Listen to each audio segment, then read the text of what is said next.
Electronic method. Manual method तुम्हाला सांगितली की ते कार्ड प्रेझेंट करायचं, कार्डचं इम्प्रेशन आता सुद्धा त्या चिठ्ठ्या ठेवतात की नंतरला रिकन्सिलेशन करण्यासाठी, आणि ते सगळे इंटरचेंज फी वगैरे जे आहे ते आता ऑटोमॅटिक होते.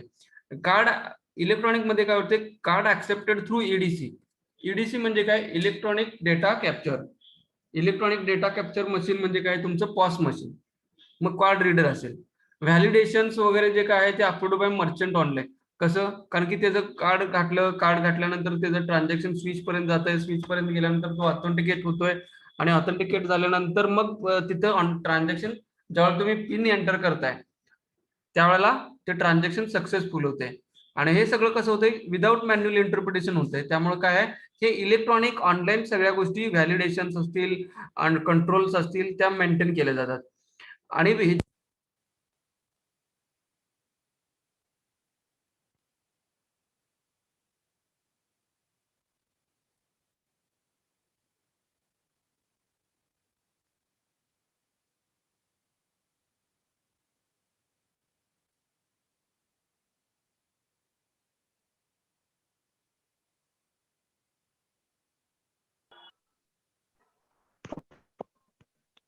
हेलो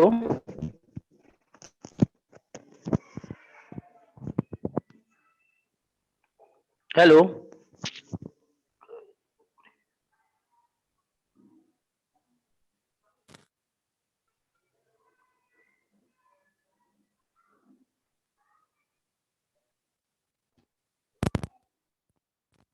हॅलो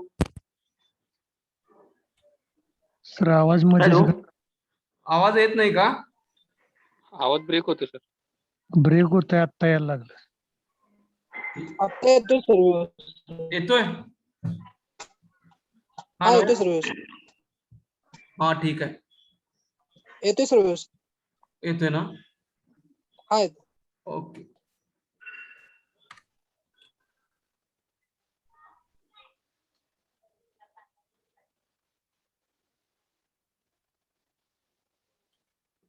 कार्ड ऍक्सेप्टन्स कशा थ्रू करतोय की पॉस मशीन असेल, आता येतो ना व्यवस्थित क्लिअर आवाज? हो सर येतोय. ओके. कार्ड ऍक्सेप्टन्स हे दोन प्रकारे केले जाते, एक मॅन्युअली तुम्हाला आता सांगितलं त्या पद्धतीने, आणि इलेक्ट्रॉनिक, ज्याच्यामध्ये इलेक्ट्रॉनिक डेटा कार्ड कॅप्चर, ज्याला कार्ड रीडर म्हणू शकताय तुम्ही किंवा पॉस मशीन म्हणू शकताय. त्या गोष्टीद्वारे कार्ड स्वॅप करता येते, तुम्ही मगाशी सांगितल्याप्रमाणे इन्सर्ट करून ट्रान्झॅक्शन होतंय, किंवा टॅप करून, ज्याला एनएफसी म्हणतोय, नियर फील्ड कम्युनिकेशन, याद्वारे हे ऑटोमॅटिक आणि इलेक्ट्रॉनिकली डेटा ऍक्सेप्टन्स म्हणजे काय, कार्ड रीड करण्याची पद्धत या दोन पद्धतीने होते. आणि इंटरचेंज फी म्हणजे तुम्हाला काल सांगितल्याप्रमाणे 15 रुपये प्लस टॅक्स ह्याची असते, जशी रुपे कार्ड डेबिट कार्डची असती, तशीच पॉसची पण फी असते की त्याच्यामध्ये मर्चंट बँकेला पैसे पेड करत असतोय. ठीक आहे, तुम्हाला कधीतरी गेला तर क्रेडिट कार्डला 2% चार्ज लागतील, हॉटेलमध्ये गेला तर तुम्हाला सांगतात बघा, क्रेडिट कार्ड वापरल्याला 2% जादा लागतील. ते का, की कमिशन तुमच्याकडनं घ्यायचं आणि ते बँकेबरोबर टाईप केलेलं असते, कारण की ते मशीनचं भाडं वगैरे, तर ते त्यांना द्यायचं असते, हे ठरलेलं असते. आणि हे जर डिस्कशन, माझ्या खात्याला किती ट्रान्झॅक्शन झाली बाबा, आज दिवसभरात एक 100 स्वॅप झाली, तर 100 स्वॅपच्या अगेन्स्ट बिल किती झालं हे विचारायसाठी त्यांना टेलिफोनिक फॅसिलिटी दिली होती. पण आता टेलिफोनिक फॅसिलिटीची काही गरज नाही, इंटरनेट बँकिंगची फॅसिलिटी असते, आणि त्यांच्या अकाउंटला जे काही ट्रान्झॅक्शन हिट झालेले असतात त्यांना ते स्टेटमेंट ऑटोमॅटिक डे एंडला मिळत जाते. T+1 ज्याला टर्न अराउंड टाइम म्हणतो, ट्रान्झॅक्शन डे +1, असा T+1 डेचा त्यांचा रिकन्सिलेशन पिरियड असतो. मग आता हे कार्डचे जे दोन मेथड्स आहेत ते आता आपण बघितले, इलेक्ट्रॉनिक पद्धतीने किंवा मॅन्युअल पद्धतीने हे कार्ड ऍक्सेप्ट केलं जाऊ शकते. त्याच्या पुढचा पॉइंट आहे तुमच्या इथं पेज नंबर 473 वरती, biometric security features of cards. Biometric security features of the cards याच्यामध्ये काय आहे बघा. बायोमेट्रिक सिक्युरिटी फीचर्स याच्यावरून बायोमेट्रिक गोष्टी तुम्हाला माहिती आहेत का, कुठल्या कुठल्या गोष्टीद्वारे बायोमेट्रिक इम्प्रेशन घेतलं जातं. जसं थंब मशीन आहे, ज्याच्यावरती तुम्हाला थंब मशीन मधून तुमचा अंगठा रजिस्टर केला जातो, आणि त्या रजिस्टर केलेल्या अंगठ्याद्वारे तुम्ही दररोज टाइम अटेंडन्स मशीनद्वारे तुमचं प्रेझेंटी लावताय, बरोबर. त्याच्या साठी दुसरी गोष्ट वापरताय कुठली, व्हेरिफिकेशन साठी पिन. पिन म्हणजे काय, पर्सनल आयडेंटिफिकेशन नंबर, बरोबर. आणि मल्टिपल पिन्स असे एक कॉन्सेप्ट लिहिलेला आहे. तर मल्टिपल पिन्स म्हणजे काय, की स्मार्ट कार्ड फॅसिलिटी आहे. स्मार्ट कार्ड मध्ये तुम्हाला मी काल सांगितले की स्मार्ट कार्ड हे स्टोरेज आहे, त्याच्यात इनबिल्ट स्टोरेज आहे, त्याच्यामुळे त्याच्यात प्रोसेसर आहे आणि प्रोसेसर आणि स्टोरेज असल्यामुळं त्याच्यामध्ये प्रोसेस करण्याची ताकद आहे. त्यामुळे त्याच्यात वेगवेगळे फोल्डर, मेमरी जिथे असते त्याच्यामध्ये आपण फोल्डर करू शकतो. फोल्डर तुम्हाला माहिती आहेत ना, वेगवेगळ्या, जसं आपण इथं बघितलं तर मी तुम्हाला दाखवतो स्क्रीनवरती. ही एक स्टोरेज आहे, ही हार्ड डिस्क आहे. या हार्ड डिस्क मध्ये हे वेगवेगळे जे फोल्डर्स आहेत, हे दिसतात वेगवेगळे फोल्डर्स. मग तसेच त्या मेमरीमध्ये आपल्या मल्टिपल पिन्स एक ऑप्शन असा असू शकतो की वेगवेगळे फोल्डर्स आहेत. तर वेगवेगळे फोल्डर्स कशासाठी आहेत, हे अमेरिकेमधली कॉन्सेप्ट आहे. त्याच्यामध्ये हे असेल एखाद्या वेळेस की हे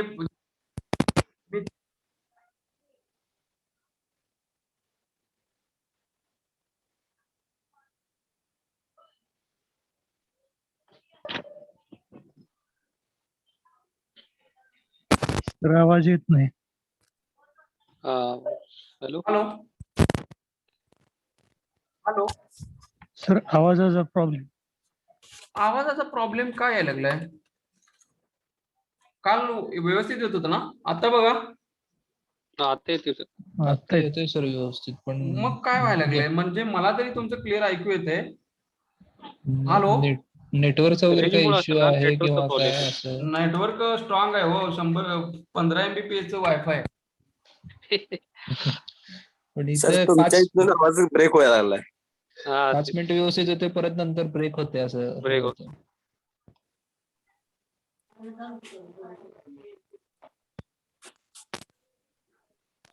दरवाजा उघडलाय मी, काय होते बघू. ठीक आहे, आता येतोय का व्यवस्थित बघा. आता Yes, सर येतोय. हा, पण थोडं ब्रेक व्हायला लागला तर तुम्ही चॅट बॉक्स मध्ये टाका. कारण येस की सर. काय आहे, प्रत्येक व्हिडिओ कुणाचा ऑन नाही आहे ना. नाही, नाही. हा, ऑफ आहेत, सगळे Off. ऑफ आहेत. सगळे ऑफ आहेत. ओके, तुम्ही पण म्यूट व्हा दोघेही, म्हणजे काय होईल बघूया आपण. ठीक आहे, बघा चॅट बॉक्स मध्ये टाका, मला चालेल. डायनॅमिक, त्याच्यामध्ये मी सांगत होतो की मल्टिपल पिन्स ही कॉन्सेप्ट कशी असते, की मल्टिपल पिन्स मध्ये आपण आता दाखवल्याप्रमाणे जे फोल्डर्स आहेत ते मेमरी असल्यामुळं स्मार्ट कार्ड मध्ये अशा वेगवेगळ्या पद्धतीचे आपण फोल्डर्स तयार करू शकतो आणि फोल्डरला, प्रत्येक फोल्डरला वेगवेगळा पासवर्ड असाइन करू शकतो. आणि तो पासवर्ड म्हणजे काय, आपला पिन, पर्सनल आयडेंटिफिकेशन नंबर. आणि म्हणजेच काय, ते एक एक फोल्डर म्हणजे एक एक कार्ड अशा पद्धतीनं ते वापरलं जातंय आणि वेगवेगळ्या कामासाठी त्याचा वापर केला जातो, बरोबर. ह्या गोष्टीसाठी त्याच्यामध्ये एकाच कार्डमध्ये मल्टिपल पिन्सची स्टोरेज करण्याची फॅसिलिटी असते. ह्या गोष्टीला मल्टिपल पिन्स जे म्हटलेलं आहे तुमच्या पुस्तकामध्ये, तर ते मल्टिपल पिन कुठे वापरवते, की स्मार्ट कार्ड मध्ये वेगवेगळ्या प्रकारचे फोल्डर्स असतात. त्या पर्सनल फोल्डर्ससाठी वेगवेगळे पिन असाइन केले जातात. Different pocket of storage of cash for different types of transaction. मी आता म्हटलं तसं वेगवेगळ्या पद्धतीत कुणी काही करू शकतो वेगवेगळं ट्रान्झॅक्शन. त्याचं फ्युचर प्लॅनिंग असेल किंवा जसं एक कालच्या लेक्चरमध्ये आपण बघितलं होतं की हॅबिट ऑफ फायनान्शियल डिसिप्लिन ज्याला म्हणतोय, त्याच्या अंतर्गत हे वेगवेगळे ठेवलेले असतात. ते पैशाचा वापर करण्यासाठी एक वेगळ्या फिक्स कामासाठी पॉकेटमध्ये त्या ठेवतोय किंवा पर्समध्ये वेगळ्या ठिकाणी ठेवतोय. हे बाबा, हे 2000 रुपये लाईट बिलाचे आहेत, हे 5000 रुपये कपड्याचे आहेत, भाजीचे आहेत, किंवा 2000 रुपये पेट्रोलचे आहेत, किंवा 1000 रुपये दुधाचे आहेत. असे वेगवेगळे ठेवलेले असतात. त्या फोल्डरला वेगवेगळे पिन ठेवतात, त्याला मल्टिपल पिन म्हणतात. त्याच्या पुढचा जो आहे तो पिन म्हणजे आपण 4 डिजिट रॅन्डम नंबर असतो. तो रॅन्डम नंबर ऑटोमॅटिक जनरेट होतोय, तो तुम्हाला कार्ड सोबत दिला जातोय. मग तुम्हाला सांगतात की ते तुमच्या एटीएम मशीन मध्ये जाऊन त्याचा कार्ड तुम्ही बदला, पिन नंबर बदला आणि तुम्हाला हवा आहे तो जो न विसरता येईल आणि दुसऱ्याला न सांगता येईल असा तुम्ही पिन नंबर ठेवा. हा पर्सनल आयडेंटिफिकेशन नंबर. त्या पिन नंबर वरती तुमचं कार्ड व्हॅलिडेट होते आणि तुमचं ट्रान्झॅक्शन सक्सेसफुल होते. हे बऱ्याच ठिकाणी तुम्ही ई-कॉमचं ट्रान्झॅक्शन करायला गेलात तरी ते पिन वापरता येतो. तुम्ही एटीएम मधून पैसे काढायला गेलात तर तिथं तो पिन वापरायला लागतोय. एखादं कार्ड ऍक्टिव्हेट करायचं लागत असेल तर त्यावेळेला तिथे पिन नंबर वापरला जातोय. तसंच नुसतंच पिन नंबर वरती बँक एटीएम कार्डची किंवा एटीएम कार्ड म्हणत नाही, कारण की आपण स्मार्ट कार्ड बोलतोय. तर स्मार्ट कार्ड वरती वेगवेगळ्या पद्धतीचं सिक्युरिटी आपण फीचर्स अवेलेबल्स आहेत ते कुठल्या कुठल्या पद्धतीचे आहेत. तर पहिले आहे ते dynamic signature verification. Dynamic signature verification म्हणजे काय की it traces the way in which the signature is written. The dynamic signature tablet automatically verifies whether the signature is genuine or not. त्याच्यामध्ये इनबिल्ट प्रोसेसर फॅसिलिटी असल्यामुळं जे तुम्ही signature read करायला पाहिजे, जसं पाठीमागं जे सिग्नेचर पॅनल होता आणि असतोय अजून सुद्धा, त्याच्यामध्ये तुम्हाला सांगितलं की सिग्नेचर करा, साईन करा. ते सिग्नेचर जिथं जिथं तुम्ही वापराल, कोणी कुठलं ऑथेंटिकेशन मेथड वापरलेलं आहे आपण सांगू शकत नाही. बँक काय करते, ऑथेंटिकेशन मेथडसाठी पिन वापरते. कुठल्या वेगळ्या ठिकाणी हायर सिक्युरिटी जिथं आहे, मिलिटरी कॅम्पस आहेत किंवा असं हायर सिक्युरिटीची गरज आहे, त्या ठिकाणी वेगवेगळ्या सिक्युरिटी फीचर्स ह्या स्मार्ट कार्ड मध्ये वापरलेले असतात. मग जसं सिग्नेचर असेल तर सिग्नेचर व्हेरिफिकेशनसाठी त्याच्यामध्ये प्रोग्राम असतो, तो ऑटोमॅटिक सिग्नेचर व्हॅलिडेट करतो आणि ती सिग्नेचर तुमचीच असेल जी स्टोअर केलेली असते. जसं तुम्ही अंगठा स्टोअर करता त्याच पद्धतीने सिग्नेचर सुद्धा त्या मशीन मध्ये स्टोअर करता येते. मशीन म्हणजे आपल्या स्मार्ट कार्ड मध्ये. आणि तो अंगठा आणि तुम्ही रजिस्टर केलेला अंगठा जर मॅच झाला तर तुमचं ऑथेंटिसिटी होते. तसंच सिग्नेचर तुम्ही केलेली सही आणि ती केलेली सही ह्याच्यामध्ये जे मोड्स ज्याला आहेत त्या पद्धतीचं व्हेरिफिकेशन होतं आणि ते सिग्नेचरच्या नोट्स वरती तुमचं व्हॅलिडेशन होते. ही झाली dynamic signature verification. Fingerprint verification तुम्हाला काय सांगायला लागणार की ते तुमच्याकडं अवेलेबल आहे, तुम्ही करताय. त्याच्यासाठी तुम्ही बायोमेट्रिक मशीनचा वापर करताय. तेच कार्ड मध्ये स्टोअर केले असल्यामुळे ज्यावेळेला तुम्ही कार्ड इन्सर्ट करताय आणि मशीन मध्ये बायोमेट्रिक मशीन तुम्ही बघितलं असेल, एटीएम मशीन वरती एक थंब इम्प्रेशन साठी पण एक काय आहे स्लॉट आहे, म्हणजे ते मशीन जे आहे थंब मशीन त्याच्यामध्ये इन्स्टॉल केलेलं आहे. त्यामुळे ज्यावेळेला तुम्ही कार्ड घालून थंब उठवताय त्यावेळेला तुमचं ट्रान्झॅक्शन सक्सेसफुल होते. मग त्यावेळेला तुम्हाला पिन नंबर टाकायची गरज नाही. किंवा ड्युअल सिक्युरिटी, ज्याला ड्युअल फॅक्टर ऑथेंटिकेशन म्हणतात. पिन नंबर बरोबरच पिन कुणाला तर सापडला असेल पण अंगठा तुमचा सापडणार नाही. त्यामुळं अंगठा ज्या वेळेला तुम्ही लावताय मशीन मध्ये आणि पिन टाकताय त्यावेळेला तुमचे सिक्युरिटी हे हायर लेवलला जाते, कारण की तीच व्यक्ती जेन्युइन ट्रान्झॅक्शन करायला लागली. हे fingerprint verification. Number of fingerprints त्याच्यामध्ये स्टोअर करू शकतात. त्याच्यानंतर काय आहे voice recognition system. Voice recognition system म्हणजे काय की तुमचा आवाज, तुम्ही आता जर बघितला तर स्मार्टफोन तुमच्याकडे आहे, स्मार्टफोन मध्ये फेस लॉक प्रत्येकाला माहिती आहे. समोर नुसतं चेहऱ्यासमोर जर मोबाईल आणला तर तुमचं ते ऑटोमॅटिक अनलॉक होतोय, बरोबर. त्याला काय आहे की फेस रिकॉग्नायझेशन सिस्टीम. तसंच काय हे व्हॉइस रिकॉग्नायझेशन सिस्टीम. खुलजा सिमसिम असं जर कोणी म्हटलं तर त्याचं साऊंड ऑथेंटिकेट करतं आणि ते खुलजा सिमसिम म्हणून तुमचा मोबाईल ओपन होतो. तसं ते ट्रान्झॅक्शन सुद्धा एटीएम कार्ड सुद्धा किंवा स्मार्ट कार्ड सुद्धा सिक्युअर करता येतं. दुसरा भाग आहे हँड जॉमेट्री. हाताचा पंजा जी काय आहे ती त्या पद्धतीनं सेव्ह केली जाते आणि ती आणि तुमचा हाताचा पंजा जिथं जिथं गरजेचं आहे त्या त्या ठिकाणी ह्या पद्धतीच्या सिक्युरिटी सेव्ह केल्या जातात. तुम्हाला आताचा पुढचा जो प्रश्न आहे तो रेटिनल पॅटर्न जो आहे ते तुम्हाला ज्ञात असेल, माहिती असेल, कारण की त्याच्यामध्ये तुम्ही आधार कार्ड ज्या वेळेला तुम्ही घ्यायला गेलात तर आधार कार्ड करताना या बऱ्याच गोष्टी तुमच्या घेतलेल्या आहेत. हँड जॉमेट्री घेतलेली आहे, सिग्नेचर प्रिंटिंग घेतलेलं आहे, फिंगरप्रिंट व्हेरिफिकेशन केलेलं आहे आणि रेटिनल पॅटर्न सुद्धा तुमचं रिकॉग्नायझेशन करून तुमच्या आधार कार्डला जोडलेलं आहे, लक्षात ठेवा. त्यामुळं रेटिनल पॅटर्न म्हणजे काय, डोळ्यातल्या ज्या नसा आहेत त्या डोळ्यातल्या नसांचा जो पॅटर्न आहे तो पॅटर्न युनिक आहे. प्रत्येक माणसाचा रेटिनल पॅटर्न हा वेगळा वेगळा असल्यानं ती म्हणजे जगातली हायर सिक्युरिटी आपण आता समजतोय. ती सिक्युरिटी सुद्धा या स्मार्ट कार्ड मध्ये वापरता येते किंवा आपल्याला स्टोअर करता येते आणि त्याच्या थ्रू आपण ते ट्रान्झॅक्शन म्हणजे किती मोस्ट इम्पॉर्टंट सिक्युरिटीची गरज असणाऱ्या ठिकाणी सुद्धा स्मार्ट कार्डचा वापर होऊ शकतोय. व्हेन्स रिकॉग्नायझेशन. व्हेन्स म्हणजे काय की तुमच्या शरीरातल्या नसा, तुमच्या बॉडीमध्ये बॉडीचं व्हेन्स स्ट्रक्चर सुद्धा असते. तुम्ही जर कधी एमआरआय वगैरे केला तर तुमचं फुल बॉडीचं जर एमआरआय केला किंवा जे ते मेडिकल ह्याच्यामध्ये जर बघितलात एक निळी वेन्सची लाईन आहे आणि एक रेड वेन्सची लाईन आहे, त्या ह्याच्याप्रमाणे तुमचं जे स्ट्रक्चर ठरलेलं आहे ते फिक्स आहे. त्या वेन्सच्या रिकॉग्नायझेशन सुद्धा पॅटर्न रेटिनल पॅटर्न प्रमाणे वेन्सचं रिकॉग्नायझेशन सुद्धा करून तुम्हाला आयडेंटिफाय करता येते की तीच व्यक्ती आहे किंवा तोच माणूस आहे जो ट्रान्झॅक्शन करणार आहे किंवा एंट्री करणार आहे किंवा ऑथेंटिकेट करायचा आहे. सेम पद्धतीने फोटो किंवा पिक्चर किंवा तुमचा व्हिज्युअल रिकॉग्नायझेशन ज्याला म्हणतात ते तुमचं पूर्ण बॉडी लँग्वेज किंवा तुमचा फोटो सुद्धा अपलोड केला जातोय. हे कधी? आता जर तुम्ही क्लास डिजिटल सिग्नेचर आणायला गेलात तर तुम्हाला जो कोण सीए आहे जो डिजिटल सिग्नेचर देतोय त्याला व्हिडिओ केवायसी म्हणतात.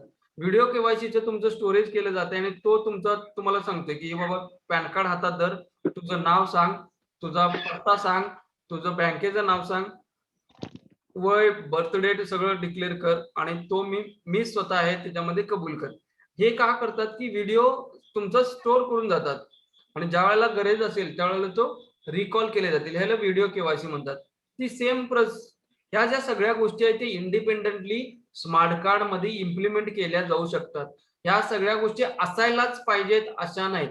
मग ते कसं असतंय की वेगवेगळ्या फंक्शनिंगसाठी वेगवेगळी कार्ड्स वापरली जातात आणि त्या सिक्युरिटी लेवल प्रमाणे ती सिक्युरिटी फीचर्स अप्लिकेबल होते. मग आपल्या लेवलला बँकिंग लेवलला काय अप्लिकेबल होऊ शकतो? एक फिंगरप्रिंट व्हेरिफिकेशन होऊ शकतं आणि पिन पर्सनल आयडेंटिफिकेशन नंबर होऊ शकतो. हे आपल्याला माहिती आहे आणि आता आपण सरस पर्सनल आयडेंटिफिकेशन नंबर सगळीकडे वापरतोय.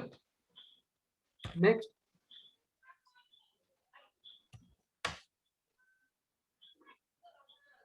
त्याच्यानंतर पेज नंबर 474 मध्ये बघा डिजिटल वॉलेट किंवा ई सर सर जरा डायनामिक पर एकदा रिपीट करा की. काय काय हॅलो, डायनामिक जरा रिपीट करा प्लीज. कुठलं डायनामिक करू? एक नंबरचं. हॅलो,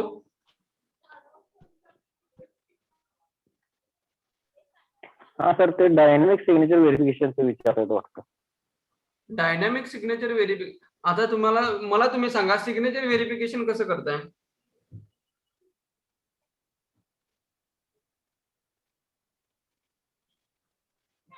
सिग्नेचर व्हेरिफिकेशन कसं करताय तुम्ही? सिस्टीम मध्ये चेक करून. म्हणजे काय करताय? सिस्टीम मध्ये काय चेक करताय? स्कॅन करून ठेवलेली असते सिग्नेचर. हा, म्हणजे काहीतरी कुठेतरी स्टोअर करून ठेवल्या, स्कॅन करून ठेवली ना? बरोबर. कुठे ठेवले? तुमच्या अकाउंटला ठेवले, बरोबर.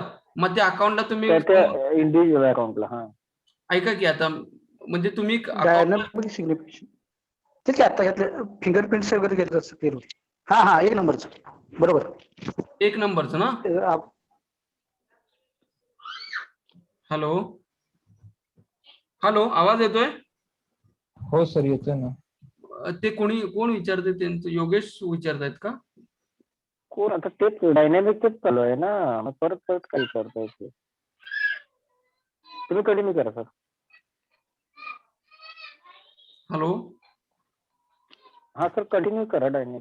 क्वेश्चन कोणी विचारला होता त्याला विचारतात सर की एक्झॅक्टली काय हवंय असं हा, विचारतात. म्हणजे मी ते विचारतो की एक्सप्लेन करता येईल ना त्यांना. कोणी क्वेश्चन विचारला होता?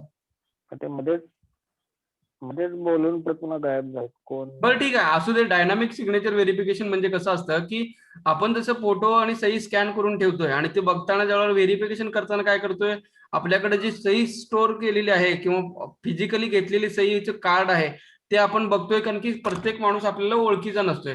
त्यामुळे काय करतोय, सिस्टीम मध्ये स्कॅन केलेली त्याची सही आणि त्यांना विड्रॉल वरती दिलेली सही ही योग्य आहे का नाही बघण्यासाठी सिस्टीम मधली सहीला तुम्ही व्हेरिफिकेशन करताय, ते मॅन्युअली करताय. ते कसं असते? डायनामिक सिग्नेचर म्हणजे काय? सहीचा पॅटर्न हा सगळ्यांचा सेम नसतोय, बरोबर. त्या नोट्स वेगवेगळे असते.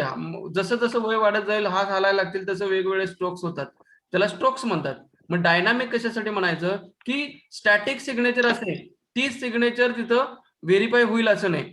तुम्ही वेगवेगळ्या पद्धतीच्या मोड्स मध्ये सह्या जर केल्या असतील तर त्या सुद्धा सिग्नेचर वेगवेगळ्या सिग्नेचर त्याच मोड्स मध्ये स्ट्रोक्स असतात. सिग्नेचर वाचायची पद्धत वेगळी आहे, सिग्नेचर रीड करण्याची पद्धत वेगळी आहे. कुणाचा ए काढायची पद्धत पहिल्या बदललेली असेल किंवा जर बारीक ए होतोय, काहीतरी लाईन चुकते, पण आपण विचारतोय ना त्याच्या नोट्स वरनं आपण म्हणतोय की त्याच्या स्ट्रोक्स वरनं की ती त्याचीच सही आहे. तसं त्या लेवलचे AI आर्टिफिशियल इंटेलिजन्स या सिग्नेचर व्हेरिफिकेशन मध्ये केलेलं असते, म्हणून त्याला डायनामिक सिग्नेचर व्हेरिफिकेशन म्हणतात. जर स्टॅटिक असेल तर जी पहिला सही केलेली आहे त्याच पद्धतीची सही केली तरच पुढे जाणार, नाहीतर जाणार नाही. मग ते तसं चालणार नाही ना. मग वेगवेगळ्या ठिकाणी जरासा हात हलतोय माणसाचा, सही कोण करतोय? माणूस करतोय, मशीन नाही करणार. त्यामुळे मशीनला जर समजा एकदा सही स्कॅन करून दिली आणि ती मॅच करायची असेल तर तशी केलेली सही सेव्ह केलेली आहे त्याच पद्धतीने करायला लागेल. माणसाला ते फक्त शक्य नाही. मग त्याचा हात इकडे तिकडे हल्ला तरी ते डायनामिक म्हणजे बदल त्या वेळेला सही केली असेल त्या पद्धतीनं स्टोअर केलेली सही मॅच केली जाते, त्याचे स्ट्रोक्स बघितले जातात, त्याचे नोट्स बघितले जातात आणि त्या पद्धतीने त्याचं व्हेरिफिकेशन होतंय. ह्याला डायनामिक सिग्नेचर व्हेरिफिकेशन म्हणतात. ठीक आहे. Okay. Page number 474, digital wallet किंवा ई वॉलेट. हे कुठल्या कुठल्या पद्धतीचे डिजिटल वॉलेट्स आहेत तुमच्याकडं?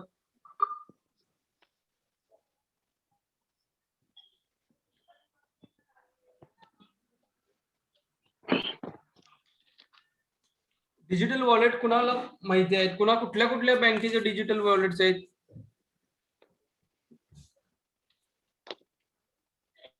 वॉलेट्स म्हणजे काय? परत डिजिटल जाऊ दे, वॉलेट म्हणजे काय? पाकीट. पाकिट, बरोबर. फोन पे, बरोबर. फोन पे आणि काय? गुगल. गुगल पे. गुगल पे, डिजिलॉक. भीम. भीम वॉलेट आहे. भीम,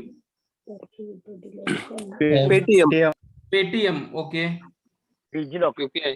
अमेझॉन पे, अमेझॉन पे, एअरटेल पे. एअरटेलनं पण काढले ना एअरटेल पे, जिओ पे. जिओ पे. आलं लक्षात? हे डिजिटल वॉलेट म्हणजे काय आहेत? हे जे बँका किंवा नॉन बँकांनी तयार केलेलं एक डिजिटल पॉकेट आहे, पाकिट. मग त्या पाकिटात पैसे घातल्यानंतरच पाकिटातनं पैसे बाहेर येतील ना, का ऑटोमॅटिक पाकिटात पैसे तयार होतात?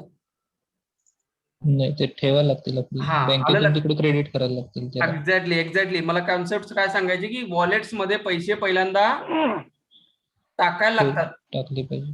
बरोबर. आणि ते टाकल्यानंतरच पैसे काय होतात? आपल्याला वापरायला मिळतात. समजा पगार झालाय आणि पाकिटात पैसे ठेवले नाहीत, दुसरीकडे ठेवले आणि खर्चाला जाताना पाकिट घेऊन गेलं, त्या वॉलेटचा काय उपयोग आहे का? नाहीये. म्हणजे तुम्हाला मोबाईल वॉलेटची कॉन्सेप्ट कळली काय? काय आहे?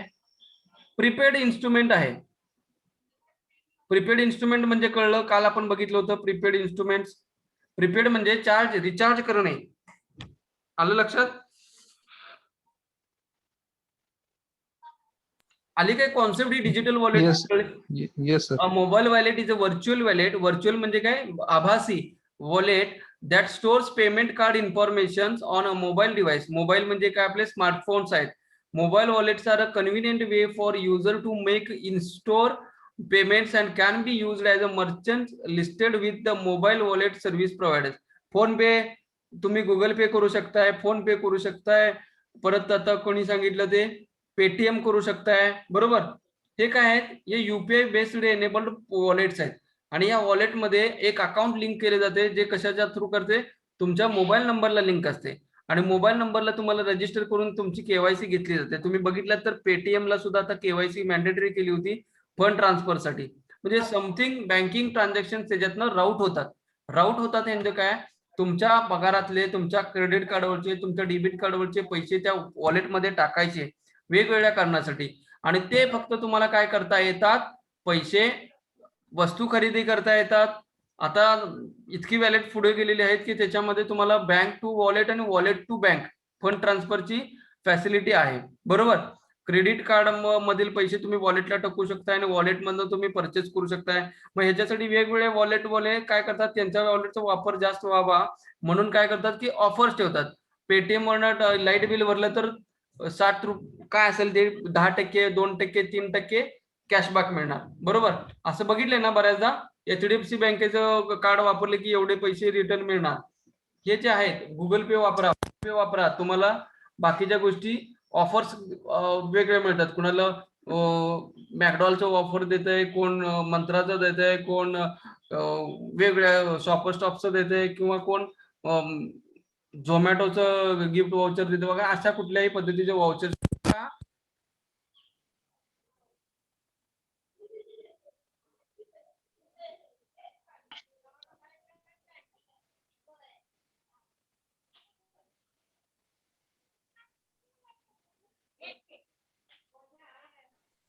Hello. आवाज गेला आवाज. हॅलो बोला. सरांचा आवाज येत नाही. सर आवाज ऐकू येत- आवाज ऐकू येत नाही. आता आता येतोय येतोय व्यवस्थित. सर, आता येतोय. अरे काय भानगड, आता येतोय आणि परत बोलताना येत नाही का? आवाज कट होतोय सर. आज काय विशेष व्हायला लागले? एक 5 मिनिटं झाली की सर आवाज ब्रेक होतोय कधीतरी तुमचा. एक काम करूया का, डिस्कनेक्ट करून करू का परत? नाही, सगळ्यांनाच बाहेर पडायला लागेल परत ना मग. हो ते कोणतरी आता येतोय call सर करत असेल. व्यवस्थित. हा सर आता येतोय तोपर्यंत सांगा. हा ठीक आहे. मग वॉलेट तुम्हाला कळले ना? कारण की मग आज किती वाजलेत आता? 10:15. 15 मिनिटं आपण डिस्कस करूया मग. ठीक आहे. वॉलेट म्हणजे कळलं काय तुम्हाला? पाकिट आहे. आणि त्या पाकिटामध्ये पैसे टाकायचे आणि पैसे वापरायसाठी जसं लागतील तसं घ्यायचं आहे. मग आता बऱ्याच ठिकाणी हे पैसे कॅरी करण्यापेक्षा पूर्वी कसं असायचं, पाकिटात पैसे ठेवायचे आणि पाकिट पडलं की सगळंच गेलं, सगळेचे सगळे पैसे गेले, बरोबर. मग आता मोबाईल तुमच्याकडे असल्यामुळं हे मोबाईल म्हणजे एक वॉलेट झालंय. बाकीचं काही नसलं तर बँकेतनं म्हणजे सॉरी घरातून बाहेर पडताना तुमच्या खिशात पाकिट काही नसलं तर चालतंय, पण मोबाईल असला की सगळं झालं. कारण की तुम्ही तुमच्याबरोबर मोबाईलच्या रूपातनं पैसे कॅरी करत असताय. पूर्वी बघा लोकांच्या पाकिटात पैसे असायचे. आता लोकांचं पाकिट जर उघडून बघितलं तर त्याच्यात ₹1 सुद्धा बघायला मिळत नाही. काय रे पैसे नाहीत, दाखवायला पण बरं झालं हो, कारण की माझ्याकडे पैसे नाहीत सांगता तर येते, चहा घे चल, 5 चल, काहीतरी करताय, असं ही पण प्रवृत्ती वाढत जाते. आणि खरेदीच्या वेळेला गेलं की पाकिटात पैसे नसल्यामुळे जरा खरेदीवरती कंट्रोल सुद्धा येतोय बऱ्याच वेळेला. आणि ह्याचं कसं होतं, ऑनलाईन ट्रान्झॅक्शनचा खप आणि डिजिटल मार्केटिंग वाढल्यामुळं डिजिटल प्लॅटफॉर्मवरती कॅश चालत नाही, त्यामुळं ई वॉलेट किंवा हे वॉलेटचाच वापर जास्त होतोय किंवा कार्ड आणि आपण ज्याला प्रीपेड इन्स्ट्रुमेंट म्हणतोय त्या गोष्टीचा वापर जास्त होतोय. आता फक्त ह्याच्यामध्ये वाचायचं झालं तर असं आहे, माझ्याकडे जरा क्लिअर नाही पण मी वाचतो. In recent year the payment industry has witnessed many innovations in the payment systems and especially in the era of mobile payments. With the increase in the mobile subscriber base and the mobile internet usage in India, opportunities have arisen to creation of new business line. One of these have been mobile wallet. आपण हे म्हणजे पुस्तक वाचून सगळं discuss करण्यापेक्षा मला त्यातलं जे सांगायचं आहे ते तुमच्यापर्यंत पोहोचतंय की मोबाईल वॉलेट म्हणजे काय आहे की या गोष्टी व्हर्च्युअल आहेत, ज्या व्हर्च्युअल पॉकेटमध्ये तुम्हाला पैसे स्टोअर करून वेगवेगळे वॉलेटचे तुम्हाला डिफरन्स पण कळला की वॉलेट म्हणजे काय, ते पेटीएम वगैरे आहे, ते तुम्हाला कॉन्सेप्ट पण माहिती झाली की ह्यांना वॉलेट म्हणतात. मग ह्या वॉलेट मध्ये काय करतोय ते business consumer relation is swiftly becoming digital from e commerce platform to robo advisers. Robo advisers म्हणजे काय माहितीये का? रोबो ॲडवायझर्स मी तुम्हाला काल चॅटबॉट्स असं म्हटलं. ते चॅटबॉट्स मध्ये तुम्हाला एक खाली एक जण येते की बाबा मी आय हेल्प यू, मग ते विचारतात तुमचं काय आवडतंय, तर तुम्हाला हे आवडायचंय, तुम्ही हे बघा किंवा तुम्ही इथे जाऊ शकताय. ह्याला रोबो ॲडवायझर्स म्हणतात की तुम्हाला ते सल्ला देत असते साईडला बसून. जे एक तुम्ही बघा आता बऱ्याच साईट वरती किंवा बऱ्याच बँकांच्या ह्याच्यावरती किंवा इन्शुरन्सच्या ह्याच्यावरती साईडला एक लिस्ट म्हणून एक येते किंवा एखादी चॅटबॉट येतोय, त्याच्यामध्ये तुम्हाला तुमची इन्फॉर्मेशन विचारून तुम्हाला जे पाहिजे ती माहिती तुम्हाला दिली जाते. ह्याचं उदाहरण बघायचं झालं तर तुमचे पॉलिसी बाजारला जावा आणि कुठली तरी पॉलिसी घ्यायला जा, त्याच्यामध्ये साईडला यू नीड असिस्टन्स म्हटलं की त्याच्यामध्ये चॅटबॉट तयार होतोय आणि तिथं तो कोण करस्पॉन्डन्स जो व्यक्ती नाही आहे ती रोबो आहे किंवा ऑटो सिस्टीम आहे जी तुम्हाला तुमच्या हॅबिट्स बद्दल आणि ह्याच्याबद्दल गाईड करते आणि तुम्हाला तुमचं जे रिक्वायर्ड टार्गेट आहे, काय विचारायचं आहे त्या प्रोडक्ट बद्दल, तर ते तुम्हाला सांगितलं जाते. Businesses are transforming the way they operate to meet the ever changing needs of their clients. आताच जसं सांगितलं, तुमची काय गरज आहे ते ओळखून तुम्हाला त्याच्या पद्धतीनं तुम्हाला तुमची गरज ओळखून तुम्हाला त्या गरजा पुरवण्याचं काम या मोबाईल आणि हँडी डिव्हाइस स्मार्टफोनच्या डिव्हाइसच्या रूपातनं द्यायचा प्रयत्न केला जातोय. आणि त्याच्यासाठी हे चॅटबॉट्स आहेत किंवा ई कॉमर्स प्लॅटफॉर्म्स आहेत किंवा मोबाईल वॉलेट्स आहेत, ह्या गोष्टी उपलब्ध करून दिलेल्या आहेत. Companies in the financial sectors are emerging that offer digital platforms and solutions and recognized as members of the fintech sector. Fintech म्हणजे फायनान्शियल टेक्नॉलॉजी असा त्याचा लॉंग फॉर्म आहे फिनटेक. ठीक आहे.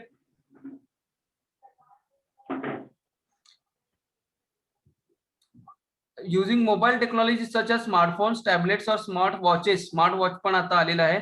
Companies and users are adopting to online and offline transaction using devices such as mobile wallet. तुम्ही फोनपे वरनं कुठली तरी सॉरी पेटीएम वरनं काहीतरी बुक करायला गेलं तर तुम्हाला ऑफर्स मिळते. त्या पद्धतीने तुम्ही पहिल्यांदा पेटीएम मध्ये पैसे घालायचे असतील तर ते तुमच्या सेव्हिंग खात्यातनं किंवा डेबिट कार्ड किंवा क्रेडिट कार्ड मधनं घालायला लागतात आणि मग तुम्हाला ते पैसे दुसऱ्या कारणासाठी वापरायला लागतात. याला म्हणतात मोबाईल वॉलेट्स. वेगवेगळ्या प्रकारचे वॉलेट्स आता अवेलेबल आहेत. ते तुम्हाला बऱ्याच जणांना माझ्यापेक्षा जास्त माहिती आहेत. पेटीएम आहे, परत गुगल पे, फोन पे, जे बरेचसे ऍप पण आलेले आहेत. मोबिक्विक आहे, फ्री रिचार्ज वगैरे जे आहेत हे सगळे मोबाईल वॉलेट किंवा प्रीपेड इन्स्ट्रुमेंट्स आहेत. प्रीपेड पेमेंट इन्स्ट्रुमेंट म्हणजे सेम कॉन्सेप्ट आहे. ह्याच्यामध्ये वेगळं काही नाही.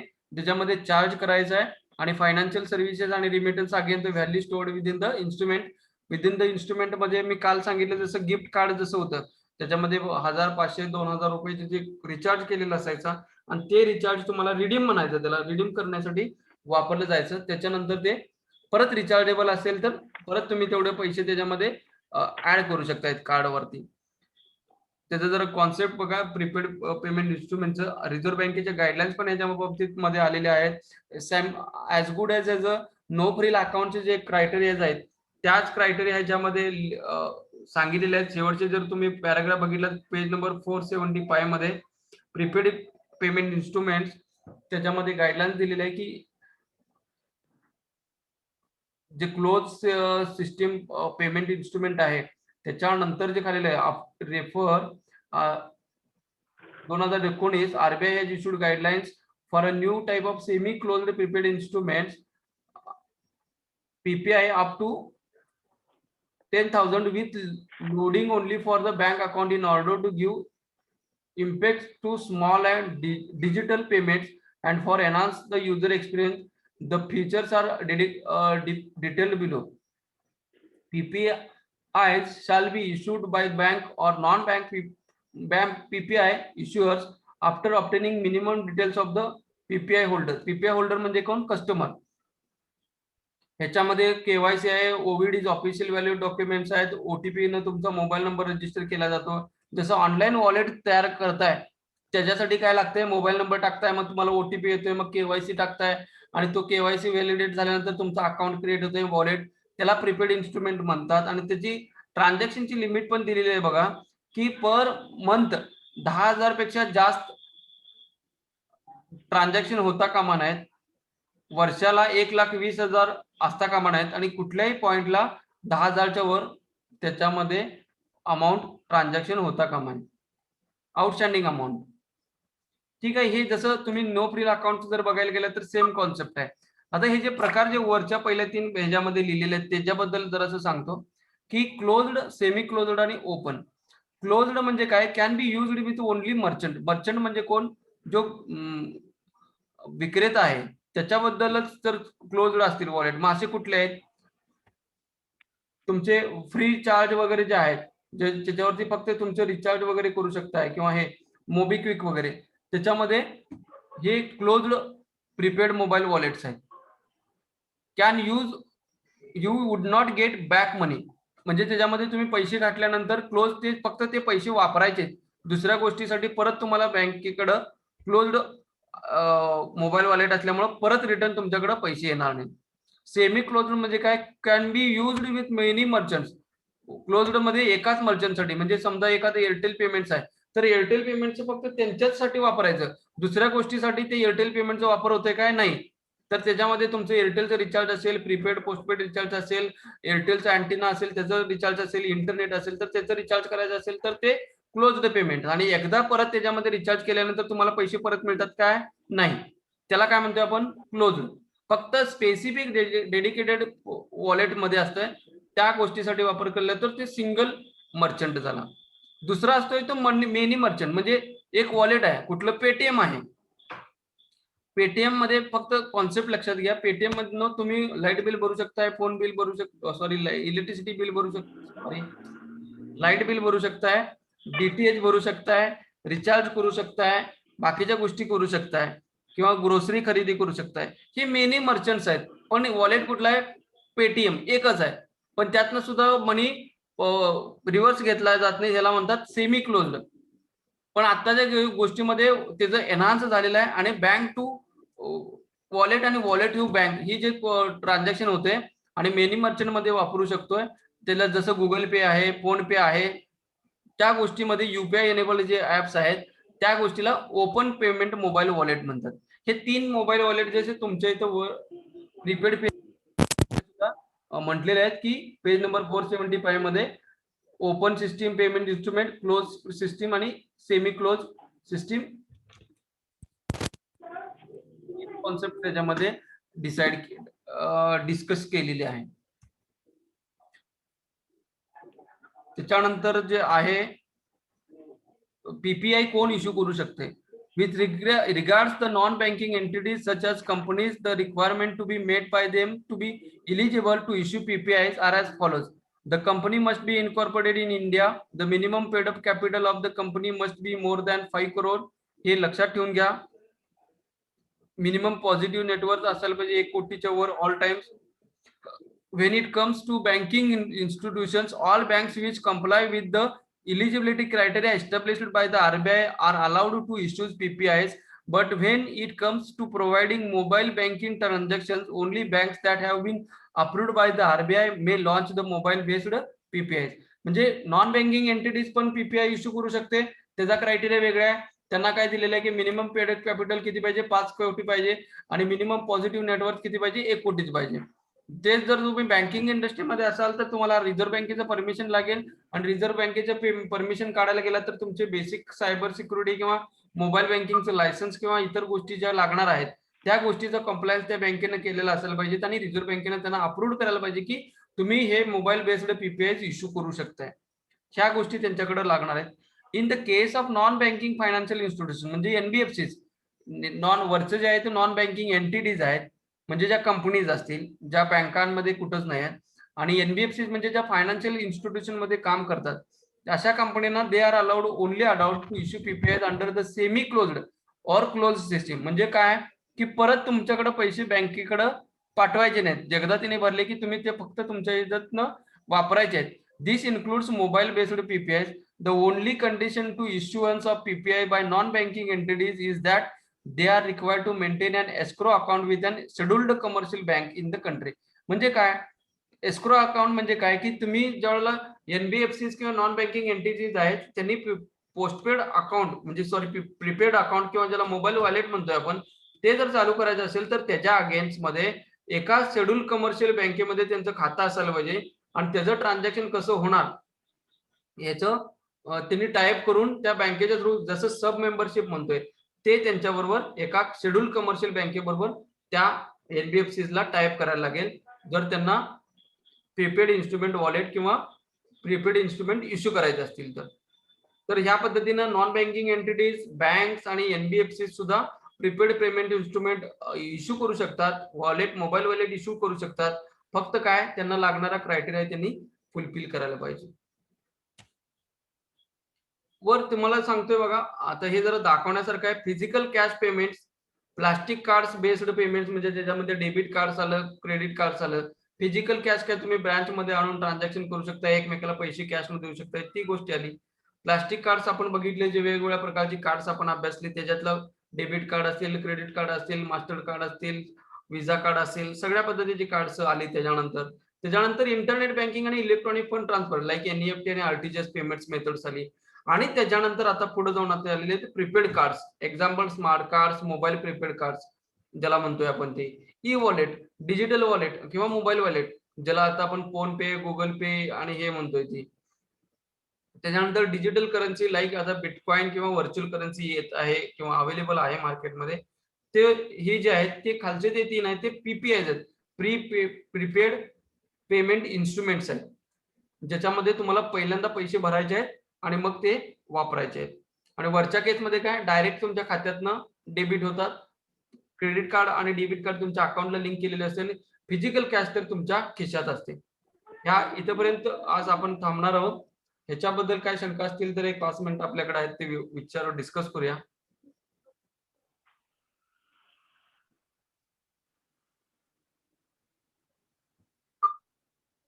हॅलो, हा सर. आपण आता इथे थांबणार आहोत. याच्यानंतर जो आहे डिजिटल वॉलेट आपण बघितले आता, त्याच्यानंतर प्रीपेड इन्स्ट्रुमेंट पाहिलेलं आहे. इलेक्ट्रॉनिक बँकिंग आहे ते इलेक्ट्रॉनिक बँकिंग ते उद्याच्या लेक्चर मध्ये मी घेईन, कारण की ते त्यानंतर आपला चॅप्टरच संपेल. ठीक आहे. इलेक्ट्रॉनिक बँकिंग मध्ये इंटरनेट बँकिंग आहे, कॉर्पोरेट बँकिंग आहे आणि टेली बँकिंग आहे. मोबाईल बँकिंग आपल्याला माहित आहे, ई कॉमर्स आपल्याला माहित आहे. त्यामुळं जास्त उद्या सुद्धा 1 तास लागणार नाही. त्याच्यामुळे आता थोड्या वेळाने उद्याच्या 1 तास मध्ये आपण हा चॅप्टर संपवते उद्याच्या लेक्चर मध्ये.